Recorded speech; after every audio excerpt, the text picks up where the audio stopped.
By the summer of 1940, the lights had gone out across Europe. Britain stood alone, the final barrier against Hitler's triumphant war machine. Only one thing stood between Germany and total victory: a narrow strip of sky. Today, we witness a battle of existential consequences, a conflict fought not with trenches and tanks, but with courage, cunning, and the speed of a Spitfire. It was a battle of attrition, waged at 20,000 feet. This is the air war that saved the world. This is the Battle of Britain. In the summer of 1940, the map of Europe was dominated by a single color: the gray of Nazi occupation. Poland had fallen in weeks.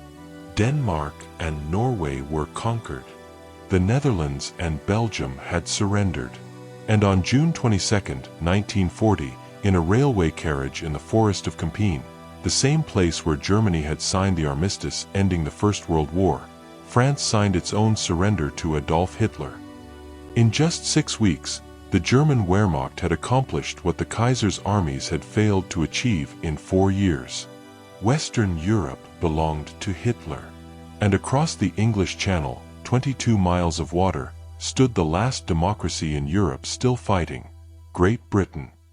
This is the story of the Battle of Britain, the air campaign that would determine whether Britain would survive to continue the fight, or whether Hitler's conquest of Europe would be complete. The situation facing Britain in the summer of 1940 was desperate. The British Expeditionary Force had been evacuated from Dunkirk in late May and early June. 338,000 soldiers rescued from the beaches in an operation that was both a miracle of improvisation and a catastrophic military defeat. The BEF had escaped, but it had left behind virtually all its heavy equipment: tanks, artillery, vehicles, ammunition. Britain's army would take months to rebuild. The Royal Navy remained powerful, the largest navy in the world, but naval supremacy alone could not prevent an invasion if Germany controlled the air. Ships in narrow waters, without air cover, were vulnerable to attack from aircraft. The Navy could contest a cross-channel invasion, but only if the Royal Air Force could prevent the Luftwaffe from achieving air superiority. And Hitler, standing on the French coast, looking across the channel at the white cliffs of Dover, was planning exactly such an invasion. Operation Sealion, the code name for the German plan to invade Britain, called for landing German forces along the southern coast of England, establishing beachheads, and pushing inland to capture London and force Britain's surrender. But Hitler and his military planners understood that an amphibious invasion was the most difficult and dangerous military operation possible. The invasion force would be vulnerable during the crossing, vulnerable on the beaches, vulnerable until it could establish supply lines and bring over sufficient forces to defeat any British counterattack. The Wehrmacht could not cross the Channel, while the Royal Air Force and Royal Navy could strike at will. The absolute prerequisite for Operation Sealion was air superiority. The Luftwaffe had to destroy the Royal Air Force, or at least render it incapable of effective operations.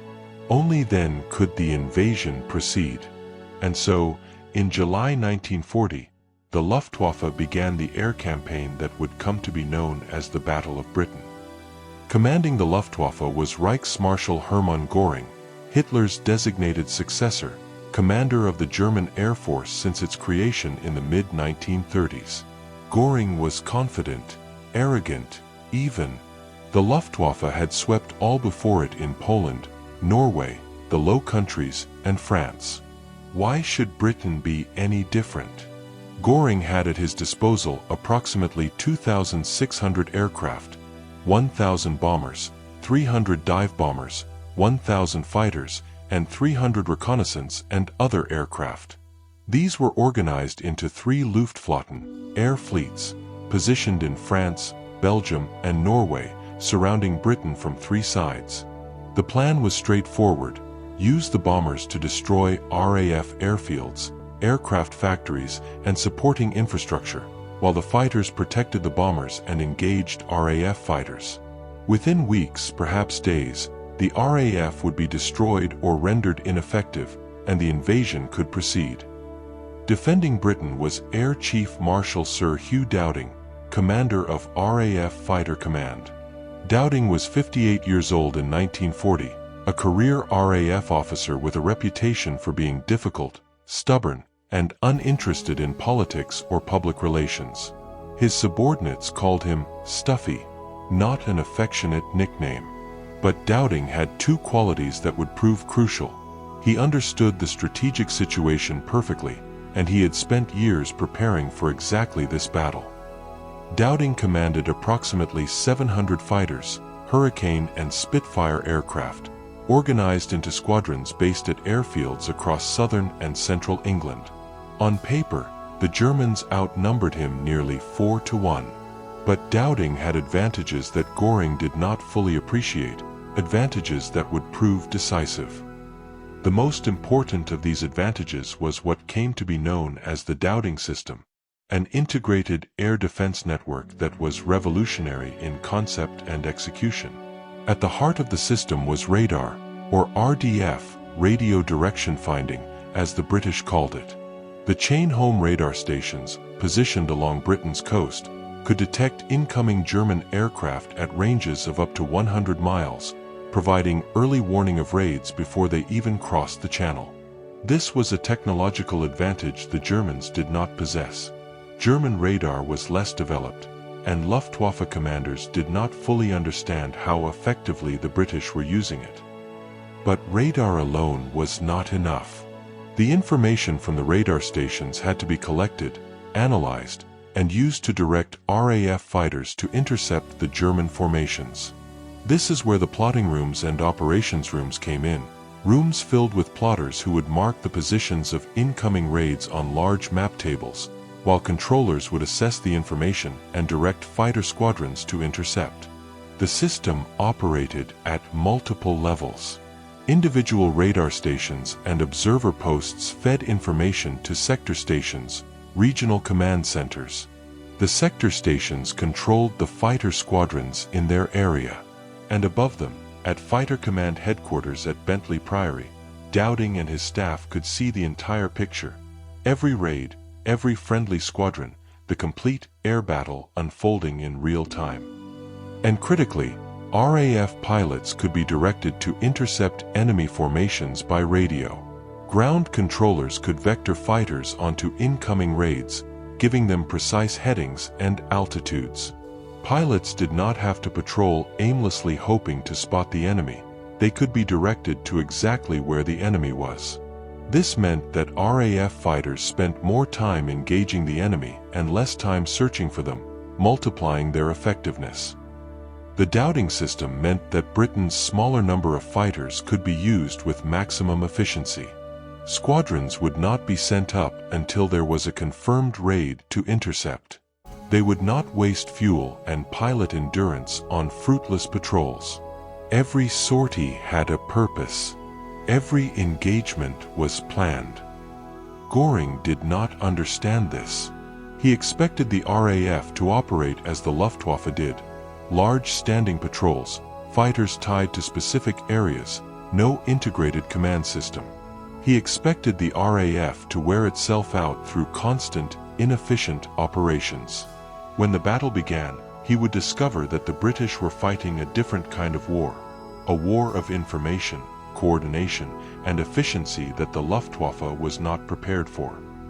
In early July 1940, as German forces consolidated their positions along the French coast and Luftwaffe units moved into forward airfields, the pieces were in place.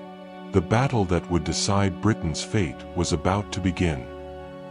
The Battle of Britain is traditionally dated from July 10, 1940, the day the Luftwaffe began sustained operations against targets in Britain. But the battle unfolded in phases, each with different objectives, different tactics, and different results. The first phase, lasting from July 10 through early August, was called Kanalkampf, the Channel Battles. During this period, the Luftwaffe focused on attacking British shipping in the English Channel, coastal ports, and Royal Navy installations.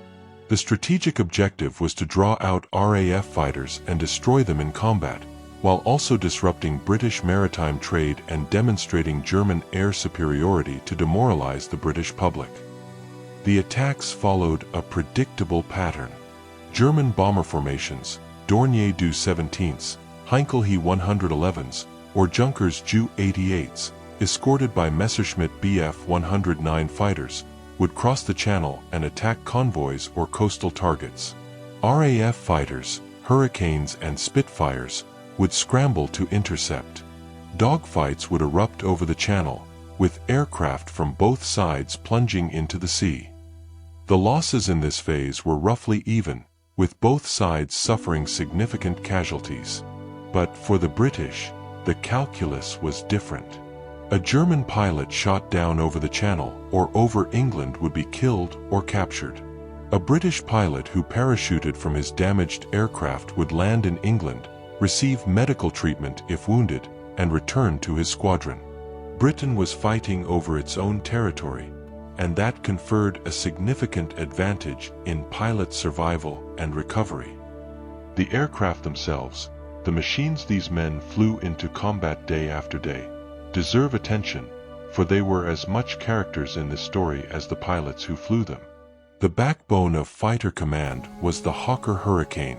It was not the most glamorous aircraft, not the fastest or the highest flying, but it was rugged, reliable, and available in larger numbers than any other British fighter. The Hurricane was a gun platform. Armed with 8.303 machine guns, it had the firepower to destroy German bombers. Hurricane squadrons were typically assigned to attack the bomber formations, breaking up their tight defensive boxes and shooting down as many bombers as possible before they reached their targets. The Supermarine Spitfire was different. Faster, more maneuverable, better at high altitude, the Spitfire was designed to engage enemy fighters. Spitfire squadrons would typically engage the German Bf 109 escorts, attempting to tie them up in dogfights and prevent them from protecting the bombers. The Spitfire's performance was roughly equal to the Bf 109. Each had advantages in different situations. A well-flown Spitfire could hold its own against any fighter in the world in 1940. But the Spitfire had one significant limitation: there weren't enough of them. Britain was producing Spitfires as fast as possible, but production was limited. The Hurricane, cheaper and simpler to manufacture, made up the majority of fighter command strength. About 60% of available fighters were Hurricanes. The Spitfire might have been more famous, might have captured the public imagination, but it was the Hurricane that bore the brunt of the fighting. The German fighters, primarily the Messerschmitt Bf 109, were excellent aircraft, but they had a critical weakness: range. The Bf 109 had only about 20 minutes of combat time over southern England before having to turn back to conserve fuel for the return flight to France. This meant that German bombers were protected only for a short period, and that the escorts could not pursue RAF fighters deep into British airspace. Moreover, German bomber pilots complained constantly that the fighter escorts were inadequate, that they needed more protection. Göring, dismissing these concerns, ordered the fighters to fly in close formation with the bombers, protecting them directly. This was tactically foolish. It negated the fighters' speed and maneuverability advantages, turning them into slow-moving targets. But Göring insisted, and German fighter pilots had no choice but to obey. By early August, the Channel battles phase was achieving little. The RAF had not been destroyed. British fighters continued to intercept German raids with undiminished effectiveness. And German losses, while sustainable, were mounting. Göring needed a new approach. On August 13, 1940, Adlertag, Eagle Day, the Luftwaffe launched a new phase of the offensive. The target was no longer shipping or coastal installations, but RAF fighter command itself. The Luftwaffe would attack inland targets, airfields, sector stations, aircraft factories, and radar stations. The objective was to destroy fighter command's infrastructure, to make it impossible for the RAF to continue operations even if individual aircraft and pilots survived. The attacks were relentless. Day after day, large German formations crossed the Channel and penetrated deep into southern England. Kenley, Biggin Hill, Hornchurch, North Weald, these sector stations and their associated airfields came under repeated attack. Hangars were destroyed. Runways were cratered. Operations rooms were damaged. Ground crews were killed. And the casualties among RAF pilots mounted steadily. Fighter Command was losing pilots faster than replacements could be trained. Each day, squadrons that had started the battle at full strength found themselves with fewer and fewer experienced pilots. New pilots, sometimes with as little as 10 hours of flight time in their assigned aircraft, were thrown into combat and often shot down on their first or second mission. The strain on the pilots was immense. Many were flying 4 or 5 sorties per day, scrambling at dawn, engaging enemy formations, landing to refuel and rearm, scrambling again. They ate in their aircraft or not at all. They slept in chairs at dispersal, waiting for the telephone to ring with the next scramble order. The constant stress, the losses of friends and squadron mates, the knowledge that each sortie might be your last, it ground men down physically and mentally. And yet, they kept flying. The RAF pilots of 1940, most in their early 20s, some still teenagers, climbed into their fighters day after day and went up to face an enemy that outnumbered them, that kept coming no matter how many were shot down. They did it because they understood what was at stake. If they failed, if Fighter Command was destroyed, Britain would fall. These pilots came from across Britain and across the world. Yes, many were British, English, Scottish, Welsh, Irish. But among the few, as Churchill would call them, were Polish pilots who had escaped when their country fell and were now fighting with a ferocity born of vengeance. Czech pilots who had fled the German occupation. Canadian, Australian, New Zealand, and South African pilots from the Dominions. American volunteers who had crossed the Atlantic to fight before their country entered the war. Belgian and French pilots who had escaped the fall of their countries. They all wore the RAF uniform, flew RAF aircraft, and fought under RAF command. And they all understood that this was not just Britain's battle, it was a battle for the survival of democracy itself. By late August and early September, Fighter Command was approaching a crisis point. Pilot losses were exceeding replacements. Several sector stations had been so heavily damaged that they were operating at reduced capacity. The dowding system was still functioning, but it was under immense strain. If the Luftwaffe had continued this strategy, attacking the airfields and sector stations, for another 2 or 3 weeks, Fighter Command might have been forced into an untenable position, not destroyed outright, but degraded to the point where it could no longer contest German air superiority effectively. And then, in early September, Hitler made a decision that would alter the entire course of the battle, a decision born of frustration, pride, and miscalculation. He ordered the Luftwaffe to shift its attacks away from the airfields and sector stations and instead focus on a new target, London. It was a strategic gift to the RAF, though neither side realized it at the time.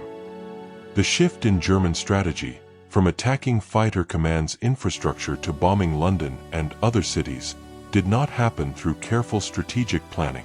It happened through accident, miscalculation, and Hitler's personal intervention. On the night of August 24, 1940, a small force of German bombers, tasked with attacking oil storage facilities on the outskirts of London, strayed off course and accidentally dropped bombs on central London itself, the first time the capital had been bombed during the war. The bombing killed civilians and damaged property, and it violated Hitler's standing orders not to attack London without his personal authorization. Prime Minister Winston Churchill immediately ordered a retaliatory raid. On the night of August 25th to 26th, RAF bombers struck Berlin. The damage was minimal. A few buildings hit, limited casualties. But the psychological impact was enormous. Berliners, who had been assured by Göring that no enemy aircraft would ever reach the capital, now found themselves under attack. Hitler was furious, humiliated, and determined to respond. On September 4th, Hitler gave a speech in which he promised that if British aircraft bombed German cities, the Luftwaffe would eradicate British cities in response. And he ordered Göring to shift the focus of the Luftwaffe offensive from fighter command to London itself. From a strategic perspective, this was a catastrophic error. The Luftwaffe had been on the verge of achieving its objective, crippling fighter command's ability to operate effectively. The sector stations were severely damaged. Pilot losses were unsustainable. Another 2 or 3 weeks of attacks on the airfields, and the RAF might have been forced to withdraw its squadrons to bases further north, out of range of southern England, effectively conceding air superiority over the invasion beaches. But now, just when the strategy was working, Hitler ordered a change, not because of military necessity, but because of pride and the desire for revenge. Göring, who should have known better, eagerly complied, and fighter command was given a reprieve it desperately needed. Through the first few days of September, the Luftwaffe reorganized for the new offensive. Bomber units received new target lists. Escort arrangements were modified. The plan was to launch massive daylight raids on London, with hundreds of bombers protected by hundreds of fighters. The attacks would destroy London's docks, industrial areas, and transportation infrastructure. They would break British morale. They would force fighter command to commit its remaining strength to defend the capital, and the Luftwaffe would destroy them in a decisive battle. On September 7, 1940, the offensive against London began. The first raid came in the late afternoon. Over 300 German bombers, escorted by 600 fighters, crossed the Channel and flew toward London. The formations were massive, some stretched for miles. RAF radar operators, watching their screens, could scarcely believe the size of the raid. Fighter command scrambled squadrons to intercept, but the sheer size of the German force meant that many bombers got through. Over London's East End, the docks and working-class neighborhoods along the Thames, the bombs fell. Warehouses burst into flames. Fires spread from building to building. The docks, vital for supplying London, were heavily damaged. That night, the Luftwaffe returned. Night bombing was less accurate, but it was also much safer for the attackers. RAF night fighters in 1940 were few and ineffective.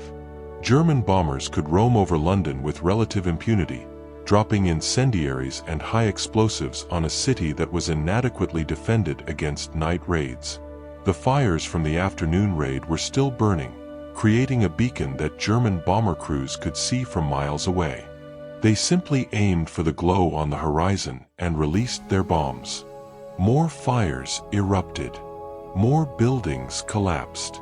And Londoners, many of whom had no air raid shelters, huddled in basements, subway stations, or simply under staircases, praying they would survive until morning.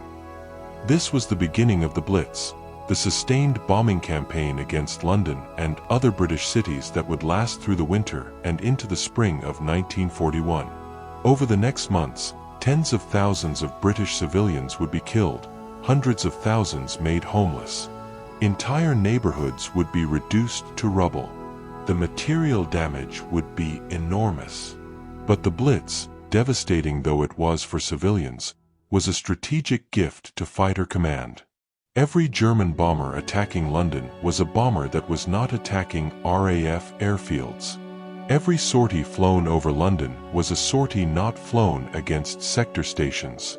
The reprieve allowed fighter command to repair damaged facilities, to rest exhausted pilots, to integrate new pilots into squadrons.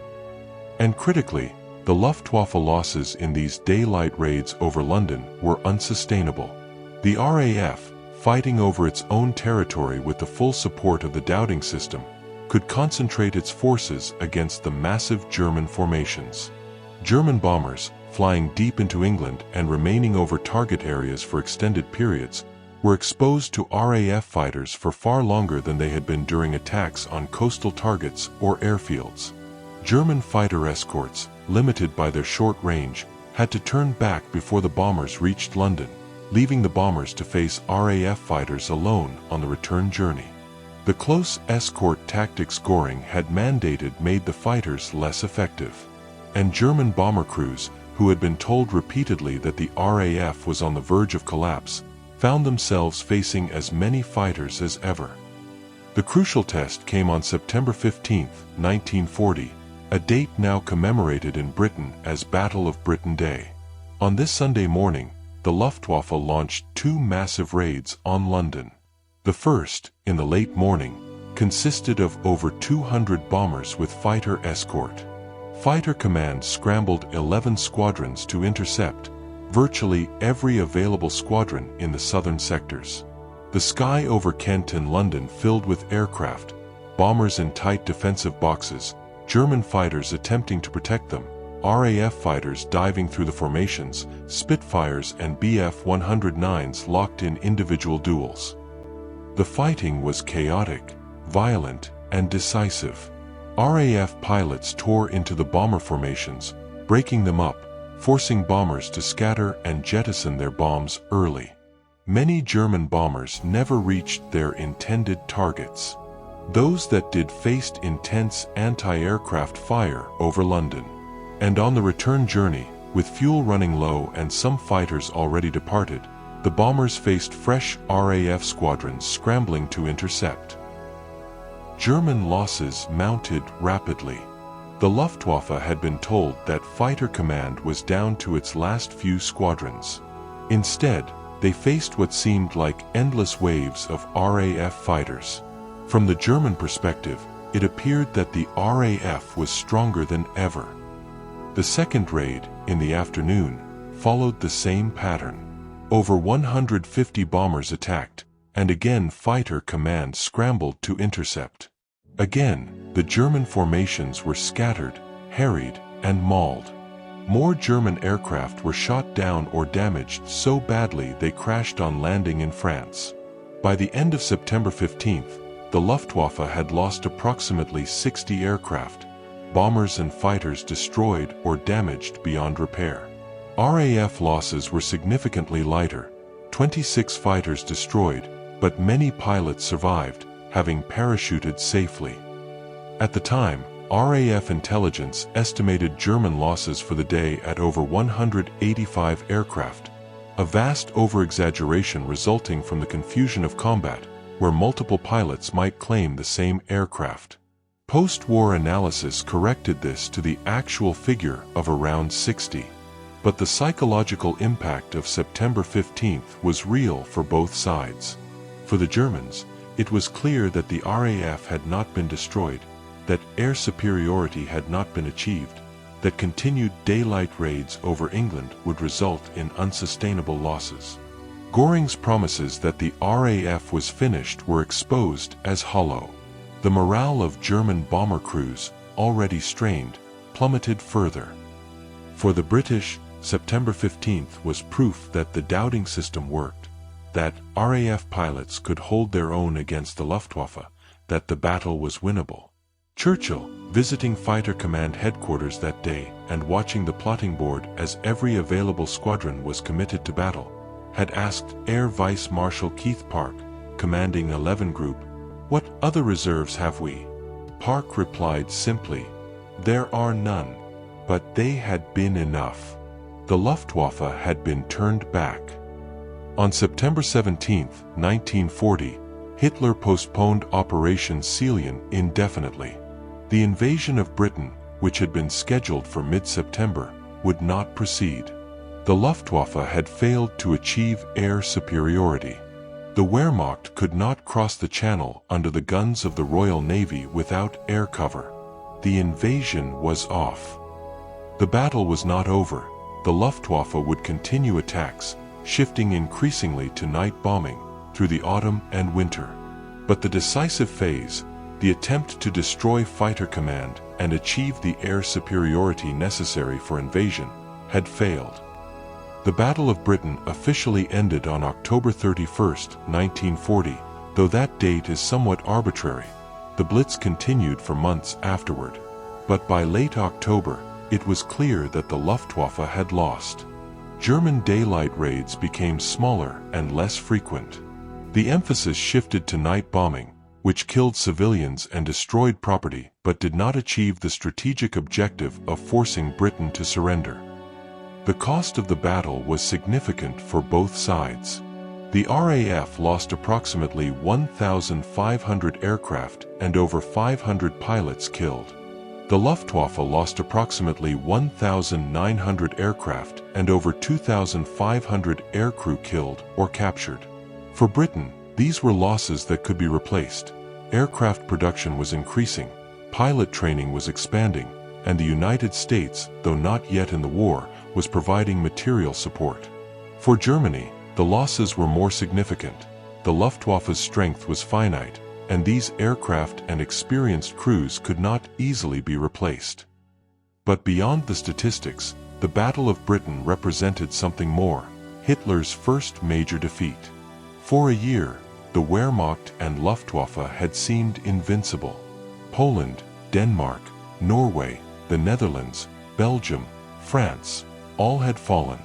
But Britain had held. The RAF had not been destroyed. The invasion had been indefinitely postponed. Hitler's conquests had reached their limit. And that fact, more than any other, ensured that the Second World War would continue, that resistance to Nazi Germany was possible, that ultimate victory, distant though it seemed in 1940, remained achievable. The shift from daylight bombing to night bombing, the transition from the Battle of Britain proper to the Blitz, was an admission by the Luftwaffe that its original strategy had failed. If Germany could not achieve air superiority through daylight operations, could not destroy fighter command, could not make Britain submit through military pressure on the RAF, then perhaps sustained bombing of cities would break British morale and force a negotiated peace. It was a strategy born of desperation and miscalculation, and it would fail as completely as the attempt to destroy fighter command had failed. The Blitz, the sustained night bombing campaign against British cities, continued from September 1940 through May 1941. London was the primary target, attacked on 57 consecutive nights from September 7th onward, and many nights thereafter. But the bombing spread to other cities as well. Coventry, devastated in a raid on November 14th that killed over 500 and destroyed the medieval cathedral. Birmingham, Liverpool, Manchester, Glasgow, Belfast, all suffered heavy raids. The pattern was the same everywhere. Air raid sirens would sound as dusk fell. People would hurry to shelters, purpose-built air raid shelters in some neighborhoods, basements in others, underground stations in London. Then would come the sound of aircraft engines, the whistle of falling bombs, the explosions, the fires. The human cost was terrible. Over 40,000 British civilians were killed during the Blitz, with another 46,000 injured. Over 1 million homes were destroyed or damaged. Entire streets were reduced to rubble. Families lost everything: homes, possessions, sometimes loved ones, in a single night. And yet, British morale did not break. The Blitz, which was supposed to terrify the British population into demanding surrender, instead hardened resolve. The stoic phrase, "keep calm and carry on," though the actual posters were never widely distributed during the war, captured the spirit of the time. People adapted to the bombing. They learned to identify aircraft by sound, to judge how close bombs were falling, to continue their lives as normally as possible despite the nightly terror. From a military perspective, the Blitz achieved nothing. It killed civilians, destroyed property, disrupted industrial production temporarily. But it did not destroy British war-making capacity.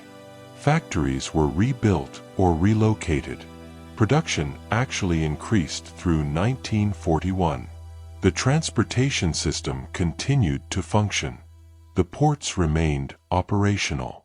And critically, Fighter Command, the original target, had been given time to recover fully from the battering it had taken in August and September. By the spring of 1941, Fighter Command was stronger than it had been at the start of the Battle of Britain. More squadrons, more aircraft, more experienced pilots. The doubting system had been refined and improved. New equipment was being introduced, better radars, improved aircraft, more effective night fighters. And then, in May 1941, the Blitz ended, not because the Luftwaffe had achieved its objectives, not because Britain had surrendered, but because Hitler had decided to invade the Soviet Union. Luftwaffe units were withdrawn from France and Belgium and transferred east. The final heavy raid on London occurred on the night of May 10 to 11, 1941. After that, the raids became sporadic, smaller. The focus of the war had shifted. Britain had survived. The skies over Britain, which had been contested so fiercely through the summer and autumn of 1940, were now firmly under RAF control. The threat of invasion had passed. And while the war would continue for 4 more years, while Britain would face many more challenges and setbacks, the crisis of 1940, the moment when Britain stood alone against Nazi Germany, had been overcome. The Battle of Britain deserves its place among the decisive battles of history not because of the scale of the fighting. Larger air battles would be fought later in the war, but because of what was at stake. If the Luftwaffe had destroyed Fighter Command, if Operation Ceylon had proceeded, if Britain had been invaded or forced to surrender, the course of the Second World War and the course of world history would have been fundamentally different. There would have been no base for American forces in Europe. No safe haven from which to launch the eventual liberation of occupied Europe. No island fortress from which the bomber offensive against Germany could be mounted. No Britain as a symbol of resistance to tyranny. Hitler's Europe might have become permanent reality rather than temporary nightmare. Churchill, speaking to Parliament on August 20, 1940, in the midst of the battle, said of the RAF pilots, "Never in the field of human conflict was so much owed by so many to so few." Those words, the few, became forever associated with the pilots who fought in the Battle of Britain. Approximately 2,900 men from Britain and across the world who flew fighters for the RAF during those crucial months. They came from all walks of life: professional RAF officers, reservists called up at the outbreak of war, volunteers from the Dominions and occupied Europe, even a handful of Americans who crossed the Atlantic before their country entered the war. 544 of them were killed during the Battle of Britain, shot down in combat, killed in crashes, or dying of their wounds. Their average age was just 23 years old. They rest now in cemeteries across Britain, in small churchyards and military cemeteries, or in the sea where they fell. On their gravestones, many bear the inscription, "Per ardua ad astra," through adversity to the stars, the motto of the Royal Air Force. But their sacrifice was not in vain. They bought time. Time for Britain to rebuild its army. Time for America to enter the war. Time for the alliance that would eventually defeat Nazi Germany to form and gather its strength. They kept alive the hope that tyranny could be resisted, that democracy could survive, that Hitler's new order was not inevitable. The Battle of Britain. July 10th through October 31st, 1940. 114 days when a few thousand pilots flying outdated-looking biplanes and sleek modern fighters saved not just Britain, but the possibility of a free Europe. The first major defeat of Nazi Germany. The battle that ensured the Second World War would not be lost in 1940. In the summer of 1940, standing on the cliffs of Dover and looking across the Channel toward occupied France, Britain faced the question, could democracy survive against totalitarian aggression? The few, flying their Hurricanes and Spitfires through the summer sky, gave their answer. And their answer was, yes. The victory in the Battle of Britain was profound. It was the first major defeat suffered by Hitler's Germany, and it made the invasion of Britain impossible. The war would rage on for 5 more years, but the battle to survive had been won. The triumph belonged not just to the pilots, but to the entire integrated system, the radar operators, the ground crews, and the women of the plotting rooms who made the impossible defense system work. It was their sacrifice that inspired Churchill's timeless words, "Never in the field of human conflict was so much owed by so many to so few." If you want to delve into the moments where technology, strategy, and pure courage changed the course of history, make sure you subscribe to History of Conflicts. Hit that notification bell and leave a comment below. We want to know, do you believe the superior air defense system, radar and Dowding's command, or the superior fighter aircraft, Spitfire and Hurricane, was the true key to victory? Thanks for watching.